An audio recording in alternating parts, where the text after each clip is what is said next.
ଏବେ ସମତୁଲ କରିବା ସମୀକରଣକୁ ସମତୁଲ କରିବା ମୋଲ ଆକାରରେ ନେଇକି ହେଲା।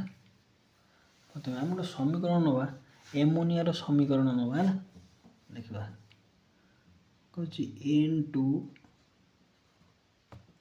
ପ୍ଲସ୍ 3H2 2NH3 ଲକ୍ଷ୍ୟ କର। देखिए पूर्व आम पढ़ी जो मौलिक मान मिसिक जो यौगिक सृष्टि करेंगे से योज्यता बा चार्ज कौन समतुल हवा दरकार है। ये समतुल से लिखाई समतुल समीकरण मोल। लक्ष्य कर N2 दीटा परमाणु नहीं गोटे अणु होनी गोटे अणु ये अच्छी कौन ये एक अच्छे।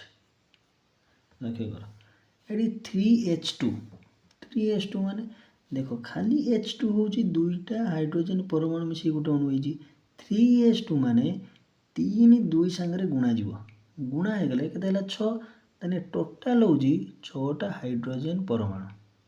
ठीक अच्छे ठीक से ही लक्ष्य कर ये रहा दुईटा नाइट्रोजेन ये रहा 6टा हाइड्रोजेन ये लक्ष्य कर 2 एठी अच्छी तार दुईटा या सांगे गुणा या सांगे भी गुणा लक्ष्य कर ताले 2N तार माने ये रहा दीटा नाइट्रोजेन प्लस देख लक्ष्य कर 2S3 सांगे भी गुणा 2 गुणन 3 कौन है 6 हाइड्रोजेन। लक्ष्य कर तीर चिन्ह एपटे दीटा नाइट्रोजेन 6टा हाइड्रोजेन तीर चिन्ह एपटे दीटा नाइट्रोजेन 6टा हाइड्रोजेन यहाँ हूँ समतुल। एपटर जी संख्यक परमाणु थी रासायनिक प्रतिक्रिया मौलिक मध्य हो सारा पर जो यौगिक सृष्टि हम से यौगिक से परिमाणर मौलिक रही से हूँ समतुल समीकरण। बुझेगा ये तो समतुल अच्छी ये दीटा नाइट्रोजेन अच्छी एपटर भी दीटा नाइट्रोजेन अच्छी एपटर 6टा हाइड्रोजेन अच्छी एपटर 6टा हाइड्रोजेन अच्छे किंतु अणु संख्या देखा अणु संख्या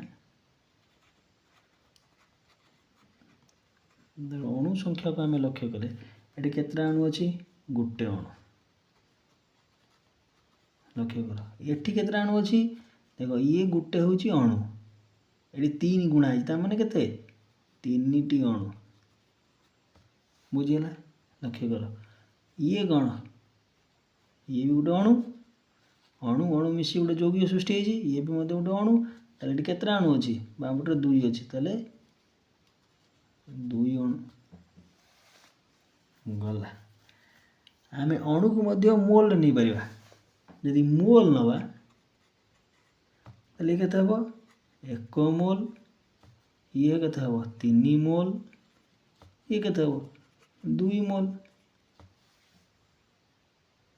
आम जानी 1 मोल संख्या जी के 6.023 × 10⁻23 संख्या ये 3 माने 3 गुणन से 2 मोल माने 2 गुणन से संख्या।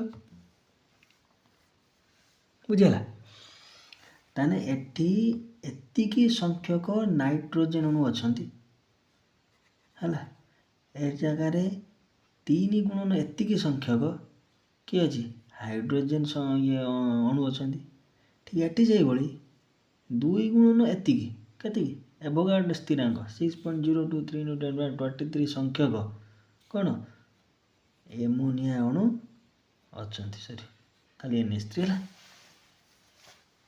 यहीटा हूँ आम सॉरी अणु को मोल रे कन्वर्ट करदे तापर ग्राम रे काढ़िया कह ग्राम आणविक वस्तुत्व केमी काढ़ा आम जानी गोटे मोल जे गोटे ग्राम सीधा पकाउले ताने ये केतोटी अच्छी लक्ष्य कर ये N2 फास्ट आमको अणुर आणविक वस्तुत्व काढ़ापी हम आणविक वस्तुत्व काढ़ापी आम पारमाणिक वस्तुत्व काढ़ापी हम ताने नाइट्रोजेन पारमाणिक वस्तुत्व केते 14U जेहेतु अणु होती केतोटी 2टी परमाणु मिसिकी ताले 2 × 14U हेले केते 28U 28U କ'ଣ ନାଇଟ୍ରୋଜେନ୍ର ପାରମାଣିକ N2 ଅଣୁର ପାରମାଣିକ ବସ୍ତୁତ୍ୱ। କିନ୍ତୁ ଏତିକି ସଂଖ୍ୟକ ଯେତେବେଳେ 1 ମୋଲ୍ ନାଇଟ୍ରୋଜେନ୍ର ଆଣବିକ ବସ୍ତୁତ୍ୱ 28U ହେଲା, ତାହେଲେ ଏତିକି ଯେତେବେଳେ 1 ମୋଲ୍ ପଚାରିଥିଲା ୟୁ କଟିକି କ'ଣ ହେଇଯିବ 28 ଗ୍ରାମ ହେଇଯିବ। ତାହେଲେ ଗ୍ରାମ ଆଣବିକ ବସ୍ତୁ ବେଳେ ୟୁ କଟିକି ଗ୍ରାମ ହେଇଯିବ। ଠିକ୍ ସେଇଭଳି ଏଠି ପଚାରିଛି ଧର ଗ୍ରାମ ଆଣବିକ ବସ୍ତୁତ୍ୱ କାଢ଼ିବା ପାଇଁ ହେବ ହାଇଡ୍ରୋଜେନ୍ ଅଣୁର ଗ୍ରାମ ଆଣବିକ ବସ୍ତୁତ୍ୱ କାଢ଼ିବା। ତାହେଲେ ଲକ୍ଷ୍ୟ କର ଗୋଟେ ହାଇଡ୍ରୋଜେନ୍ ଅଣୁର 2ଟି ହାଇଡ୍ରୋଜେନ୍ ପରମାଣୁ ଅଛି। ତାହେଲେ ଗୋଟେ ହାଇଡ୍ରୋଜେନ୍ ପରମାଣୁର ପାରମାଣିକ ବସ୍ତୁ ହେଉଛି 1U। ତାହେଲେ 2ଟା ହେଲେ କେତେ ହେବ 2 ଗୁଣନ 1U ହେଲେ କେତେ ହେଲା 2U। 2U ହେଲା କେବଳ H2 ଅଣୁର ପାରମାଣିକ ବସ୍ତୁତ୍ୱ। କିନ୍ତୁ 3 ମୋଲ୍ ପଚାରି ଦେଇଛି। 1 ମୋଲ୍ ହେଲେ ଏଠି ଗ୍ରାମ ହେଇଯିବ। ଯଦି 1 ମୋଲ୍ ହେଲେ 2 ଗ୍ରାମ, କିନ୍ତୁ 3 ମୋଲ୍ ଦେଇଛି ତାହେଲେ 3 ଏଠି କ'ଣ ହେଇଯିବ ଗୁଣା ହେଇଯିବ। 3 ଦୁଣେ 6 ଗ୍ରାମ। ବୁଝିଲା? ଠିକ୍ ସେଇଭଳି ଏଠି ଆମେ ପ୍ରଥମେ NH3 ଅଣୁର ଆଣବିକ ବସ୍ତୁତ୍ୱ କାଢ଼ିବା। ଆଣବିକ ବସ୍ତୁତ୍ୱ କାଢ଼ିବା ପାଇଁ ହେଲେ ଆମେ ପ୍ରଥମେ ଏମାନଙ୍କ ଭିତରେ ଥିବା ପରମାଣୁର ପାରମାଣିକ ବସ୍ତୁତ୍ୱ କାଢ଼ିବା ପାଇଁ ହେବ। ଆମେ ଜାଣିଛନ୍ତି ନାଇଟ୍ରୋଜେନ୍ର ପାରମାଣିକ ବସ୍ତୁତ୍ୱ କେତେ 14U ପ୍ଲସ୍ ହାଇଡ୍ରୋଜେନ୍ର ପାରମାଣିକ ବସ୍ତୁତ୍ୱ କେତେ 1, କିନ୍ତୁ ଏଠି 3ଟା ହାଇଡ୍ରୋଜେନ୍ ଅଛି। ତାହେଲେ 3 × 1U କେତେ ହେବ 3U। 14 3 17U ହେଲା। କେତେ ଗୋଟେ ଯୌଗିକ କହିଲେ ଚଳିବ। NH3ର ପାରମାଣିକ ବସ୍ତୁ ଆଣବିକ ବସ୍ତୁ ହେଲା 14U 17U। କିନ୍ତୁ ଏଠି ମୋଲ୍ ପଚାରିଛି। 1 ମୋଲ୍ ହେଲେ ଏଠି ହେଇଯିବ 17 ଗ୍ରାମ। କିନ୍ତୁ 2 ମୋଲ୍ ପଚାରିଛି ଇଣ୍ଟୁ 2। ତାହେଲେ 2 17 ଦୁଣା କେତେ 34 ଗ୍ରାମ। ଏବେ ଲକ୍ଷ୍ୟ କର ଆମେ ଏଠି ଯେତେବେଳେ ସମତୁଲ କରୁଥିଲେ ଆମେ ଦେଖୁଥିଲେ କ'ଣ ଏଠି ଯେତିକି ସଂଖ୍ୟକ ପରମାଣୁ ରହୁଥିଲେ ତୀର ଚିହ୍ନ ଏପଟରୁ ତୀର ଚିହ୍ନ ପରେ ମଧ୍ୟ ସେତିକି ସଂଖ୍ୟକ ପରମାଣୁ ରହୁଛନ୍ତି। ଅର୍ଥାତ୍ ତୀର ଚିହ୍ନ ଦେବାର କାରଣ କ'ଣ ତୀର ଚିହ୍ନ ଏପଟରେ ଏମାନେ 2 ଜଣ ରାସାୟନିକ ପ୍ରତିକ୍ରିୟା କଲେ। ରାସାୟନିକ ପ୍ରତିକ୍ରିୟା କରିସାରିଲା ପରେ ଇଏ ଅଲଗା ଥିଲା ଇଏ ଅଲଗା ଥିଲା। 2 ଜଣ ରାସାୟନିକ ପ୍ରତିକ୍ରିୟା କରିସାରିଲା ପରେ ଏହି ଅବସ୍ଥାକୁ ଆସିଲେ। ତାହେଲେ ରାସାୟନିକ ପ୍ରତିକ୍ରିୟା ପୂର୍ବରୁ ପରମାଣୁ ସଂଖ୍ୟକ ଯେତିକି ଥିଲା ରାସାୟନିକ ପରେ ମଧ୍ୟ ପରମାଣୁ ସଂଖ୍ୟକ ସେତିକି ରହିଛି। ଆମେ ନିୟମ ଅନୁସାରେ ଆମେ ପଢ଼ିଥିଲେ ପରମାଣୁକୁ ରାସାୟନିକ ପ୍ରତିକ୍ରିୟା ମାଧ୍ୟମରେ ପରମାଣୁକୁ ସୃଷ୍ଟି କରିହେବ ନାହିଁ କି ବିନାଶ କରିହେବ ନାହିଁ। ଏଠୁ ଆମେ ଜାଣିପାରୁଛନ୍ତି ରାସାୟନିକ ପୂର୍ବରୁ ଯେତିକି ପରମାଣୁ ସଂଖ୍ୟା ଥିଲା ରାସାୟନିକ ପ୍ରତିକ୍ରିୟା ପରେ ମଧ୍ୟ ସେତିକି ପରମାଣୁ ସଂଖ୍ୟା ଅଛି। ଏଠି ମଧ୍ୟ ଦେଖିଲେ ଯେ ରାସାୟନିକ ପ୍ରତିକ୍ରିୟା ପୂର୍ବରୁ ନାଇଟ୍ରୋଜେନ୍ ଅଣୁର ଯେତିକି ଗ୍ରାମ ଆଣବିକ ବସ୍ତୁ ଥିଲା ହାଇଡ୍ରୋଜେନ୍ ଅଣୁର ଯେତିକି ଗ୍ରାମ ଆଣବିକ ବସ୍ତୁ ଥିଲା ରାସାୟନିକ ପରେ ମଧ୍ୟ ସେତିକି ଗ୍ରାମ ଆଣବିକ ବସ୍ତୁତ୍ୱ ରହିଲା। 2800 କେତେ 34 ଗ୍ରାମ, ଇଏ ମଧ୍ୟ 34 ଗ୍ରାମ। ଏଇଟା ହେଉଛି ସମତୁଲ ସମୀକରଣର ମୋଲ୍ କାଢ଼ିବା ପ୍ରଣାଳୀ ହେଲା। ଏତିକି ମନେ ରଖ। ମୋଲ୍ ମାନେ ହେଉଛି 6.023 × 10⁻23 ସଂଖ୍ୟା। ଯେତେବେଳେ ଆଣବିକ ବସ୍ତୁତ୍ୱ କାଢ଼ିବା ସେତେବେଳେ ନର୍ମାଲି ଯେମିତି କାଢ଼ୁଥିଲେ ୟୁ ଏକକ ନେଇକି ଡାଇରେକ୍ଟ ୟୁ ନେଇକି କାଢ଼ିବା। କାଢ଼ି ସାରିଲା ଯଦି 1 ମୋଲ୍ ଦେଇଦେଲା ତାହେଲେ ସେଠି ୟୁ ଜାଗାରେ କ'ଣ ହେଇଯିବ ଗ୍ରାମ ହେଇଯିବ ହେଲା। ଆଉ ଗୋଟେ ଏକ୍ଜାମ୍ପଲ୍ ଦେଖିବା। ଯଦି क्वेश्चन ଗୋଟେ ନେବା କହୁଛି କ୍ୟାଲସିୟମ କାର୍ବୋନେଟ୍ 0.5 ମୋଲ୍ କ୍ୟାଲସିୟମ କାର୍ବୋନେଟ୍ର ଗ୍ରାମ ଆଣବିକ ବସ୍ତୁତ୍ୱ କାଢ଼। ଆଣବିକ ବସ୍ତୁତ୍ୱ ଲକ୍ଷ୍ୟ କର ଆମକୁ ପ୍ରଥମେ ଏଠି ମୋଲ୍ ଦେଇଛି କିନ୍ତୁ ପ୍ରଥମେ ଆମେ କ'ଣ କରିବାକୁ ହେବ କ୍ୟାଲସିୟମ କାର୍ବୋନେଟ୍ର ଆଣବିକ ବସ୍ତୁତ୍ୱ କାଢ଼ିବା ପାଇଁ ହେବ। ଆଣବିକ ବସ୍ତୁତ୍ୱ କାଢ଼ିବା ପାଇଁ ହେଲେ ଆମେ ଫାଷ୍ଟ ୟା ଭିତରେ ଥିବା ମୌଳିକ ମାନଙ୍କୁ ଲେଖିବା ପାଇଁ ହେବ। ମୌଳିକ କିଏ କିଏ ଗୋଟେ କ୍ୟାଲସିୟମ ଗୋଟେ କାର୍ବନ ଗୋଟେ ଅକ୍ସିଜେନ୍। ପ୍ରତ୍ୟେକ ମୌଳିକ ଭିତରେ କେତୋଟି ପରମାଣୁ ଅଛନ୍ତି କ୍ୟାଲସିୟମରେ ଗୋଟେ ପରମାଣୁ କାର୍ବନ ଗୋଟେ ଅକ୍ସିଜେନ୍ 3ଟା। ଆଉ କ୍ୟାଲସିୟମର पारमाणविक वस्तु तो केते गोटे परमाणु अच्छे ताले 1 into 20 sorry 40 you plus carbon केते 12 1 गुणन 12 यू से बोले प्लस ऑक्सीजन केते 8 दूने 16 यानी 3 इंटू 16 यू टोटल मिसे दो 40 you 12 you plus 16 3 48 you 40 40 80 90 100 you देखो कैल्शियम कार्बोनेट हूँ 100 सॉरी कैल्शियम कार्बोनेट आणविक वस्तु हूँ 100 यू कि पचार कौन 0.5 मोल कैल्शियम कार्बोनेट आणविक वस्तु तो ताले एटा हूँ 100 यू खाली कैल्शियम कार्बोनेट आणविक वस्तु ताले गोटे मोल हेले केते हो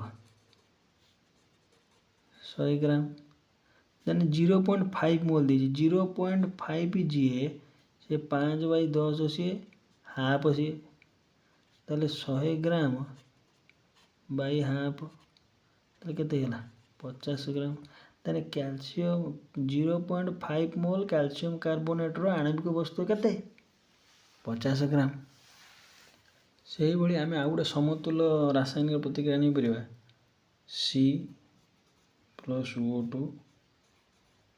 CO2 carbon plus oxygen carbon dioxide है लक्ष्य कर ये केते अछि गोटे ये केते परमाणु अछि ये गोटे परमाणु ये दुईटी परमाणु ये गोटे प्लस 2 3टा परमाणु लक्ष्य कर एठी गोटे अणु एठी गोटे अणु माने एठी एक एठी केते गोटे गोटे अणु एठी मध्ये गोटे अणु बुझिला कि देखो परमाणु समान एठी गोटे एठी दीटा तीनटा परमाणु एठी मध्ये गोटे दुई केतेला तीनटा परमाणु आम अणु को मोल नहीं परिबा गोटे मोल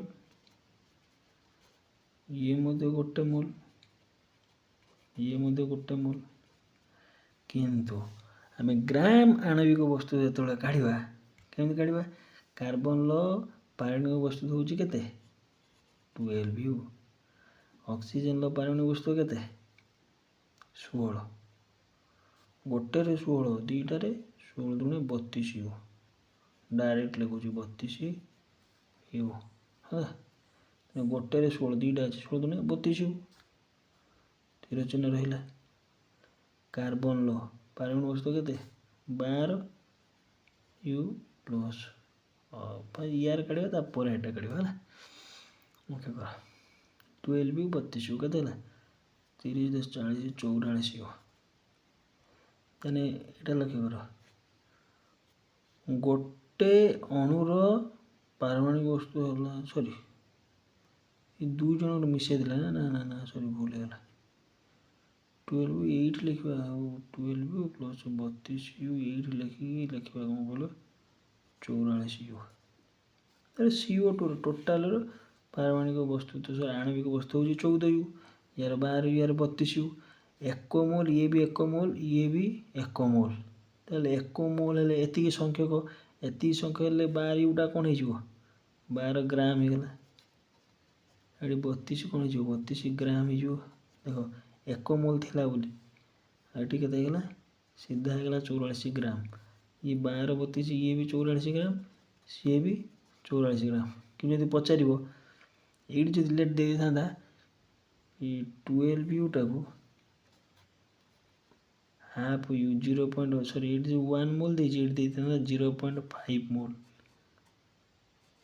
तेरे कौन होता एटी कौन 1/2 12 ग्राम 2 कोटी कौन होता 6 ग्राम प्लस 32 ग्राम एटी भी चेंज होता कारण समतुलन मैंने हेनी ना